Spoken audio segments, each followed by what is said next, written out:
250 милиони евра од унгарскиот кредит ќе им бидат достапни на македонските компании најдоцна до февруари.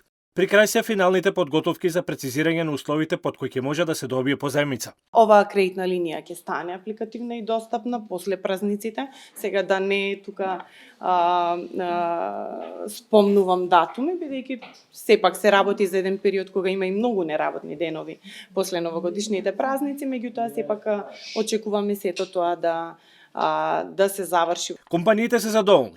Велат дека со поволниот кредит ја подобруваат ликвидноста и ќе влезат во нов инвестициски циклус. Нас како бизнис многу пати сме искоментирале дека ни требаат тие финанси и конкретно сум посочил производните компании дека се есенција во нашето општество, дека носат додадена вредност и дека таму треба да се потенцира тие кредити да дојдат. И ние очекуваме дека во таа област ќе биде одлично тоа да се случи. Јас го потенцирав фактот, многу важен, дека се проби мразот, дека конечно имаме 15 години рок на плаќање, затоа што тоа е од есенцијално значење. Мислам дека само најавата на 250 милиони евра за бизнис заедницата дава до знаење до банките да се намалет каматните стапки кои беа досега многу високи. Компаниите ќе мора да учествуваат со најмалку 20% во проектот. Тоа значи дека за 10 милиони евра, 2 милиони ќе бидат собствени средства за 8 милиони кредит.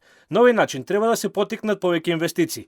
Економистите очекуваат тоа позитивно да влијае на растот на БДП и на поттикнување на вработеноста. Јас мислам дека никој не изгуби. И двете страни добиваат, банките добиваат нови апликанти за кредити. Од кои гранки? Од сите оние гранки кои што мислам, сега повторно ќе шпекулираме, сите немаме информација, нели?